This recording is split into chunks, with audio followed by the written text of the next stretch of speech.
So this is Zamora, day 3. So spent a couple of days getting her used to being saddled and girthed up, and accepting the girth and the saddle, and she has. Every so often she'll still have a little bit of a hump, which is quite normal at this stage, but it's not outright bucking or none of that stuff, and it's more like just feeling the cinch and she humps up, but she's accepting it a lot better. So today I fitted the hackamore to her. So what we consider a hackamore is a rawhide or a leather hackamore. It's not a mechanical hackamore. So it's more in the vaquero traditions rather than the metal ones that have the bars and the chain underneath. This is made of rawhide, this particular one. And basically a hackamore is a setup of 3 things, which is the bozzle that goes around the horse's nose, the hanger, which is basically the bridle bit that holds the bozzle onto the face, and your mikati, which is your reins, and also makes a get down rope or a lead rope in a certain way. So as you can see on her face, the hackamore is shaped around her face. It's not bright and open. You can't really see much air between her face. I've left 1 rep looser on the chin here. I don't personally like to make them really tight here because I like that bit of movement before they feel the mikati touch the chin. So the way these work, there's plenty of videos on YouTube. You can look up specifically on hackamores and fitting them and such things, and I'll let other people explain that a little bit better. So this is just a quick rundown. The way hackamore works, basically you got your mikatis that make your rein. When you pull on these rein, there is movement of the bozzle. So the movement goes from the nose, it rubs on the nose, the bottom or the button comes up, and eventually with enough pull, you get to touch the chin. Now the whole point to this is getting the horse to react to just the movement without the pressure. As you see, she backed off. I'm going to release her. So I pick up a little bit of pressure, make the signal, she's moved off, I release again. So as I explained in the previous video about lunging with the halter on and asking the horse's face to come in, that was as a progression for me, knowing I'm going to be riding this horse in a hackamore system, and this way of riding, or this way of starting the horse, is so there's no pressure inside their mouth. They're not ready for a bit yet, and I get all the signals I need prior to putting a bit in the mouth. So when you pull on your rein to the left, the hackamore will rotate a little bit on the right side and bring her face over. Vice versa, pull the right rein and her face goes to the left without putting any direct pressure on the mouth and on the bars at this stage. This is the way I like to start them, in the vaquero ways. You know, a lot of other people will start them in a snaffle or however they choose, which nothing wrong with that. It's all up to personal preference. I personally like to start my horses in the hackamore system, progressing into a bridle, which then goes into a 2 rein, which is going to be explained a lot more further down her road. She's nowhere near even thinking about a bridle at the moment.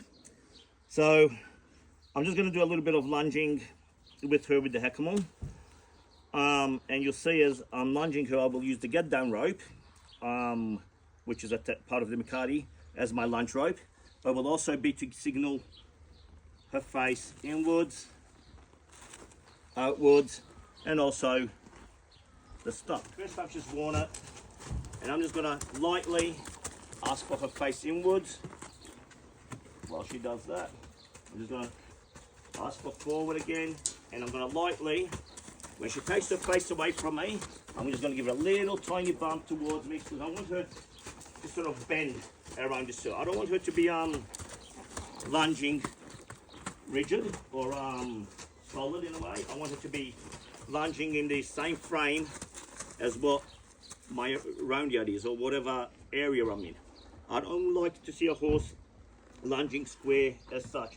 I want them to be on the bend, and that's why I'm using the hackamore to ask for that bend. Also, this will come in later when I'm on the horse and riding her. I want her to give her face to the littlest bit of pressure that I can achieve. Now that will depend on every horse. Some horses you need to ask a bit more, others you need to ask a bit less. It's at the discretion of the rider and what they need to do at the time. You know, not all horses are born soft. Some you got to make soft, and others you get lucky enough where they just are really soft to start off with. So now I'm going to ask her to go the other way. Again, I cast her on. I'm just going to ask for that bit of flex as she goes forward. Right, so as she's moving forward, I'm driving, and I'm asking for her nose to sort of tip into me a bit, which is going to create her body to bend. So you can see she hasn't got her footing yet. She's still, you know, just learning. Now for the start, I like to bring him in a bit and down, and that will start to signal when I want the horse to stop and I'm on him and come off it. So these are the basics, the very basics of just fitting the hackamore and just getting them accustomed to following their nose. Is what we call doubling. Now doubling is a little exercise that we train horses, especially in the hackamore, is getting them to bend around themselves. Now a lot of old-timers will do this straight away. I actually like doubling. It comes in very handy, especially for teaching the turnaround, the spin, the roll back, and such things. So it's basically you getting the end of your rope on the opposite side, coming around the back of your horse and getting them to turn onto that and follow their nose, to turn on the haunches and follow their nose. So I'll do this a couple of times either way, so that prior to me being on her, she knows when I pull on that rein, she needs to follow the direction I'm pulling in. You know, that doesn't mean that I can't flex her face without her turning, okay? But doubling is basically getting them to follow their nose in a tight circle, and it just teaches them to just respect that hackamore and soften to the feel. And before long, it's just a matter of touching and they'll follow that hackamore. So once again, this is just the very basics of her getting the feel of the hackamore and the McCartys and the horsehair reins on her and the weight of it all and the balance. So we'll do this for a few days, a week, whatever it takes, until I feel that the horse is understanding what I'm wanting, and then we'll follow through with the next stages. So one thing I do tell people is, if you're going to start a horse in a hackamore system, get a good bozzle. You know, there's many bozzles out there you can buy, you know, and it's not about buying them cheap or expensive. You can get good ones for a cheaper price, and you can get crappy ones for an expensive price. It's all a matter of the bozzle. Get one with a rawhide inner or a leather plated inner, not a synthetic inner.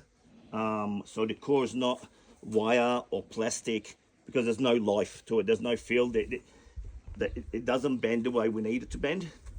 And all you'll be doing is basically ripping yourself off, because, you know, you can buy 3 crappier ones at a cheaper price that just won't suit or will break or are just no good to you, compared to buying that one good one for the same price as those 3 that will last your lifetime.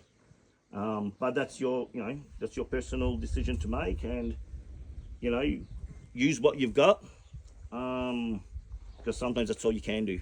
You know, if you haven't got the good gear, or you can't afford the good gear, then use what you got and use it appropriately, and, you know, it should all work out at the end anyways.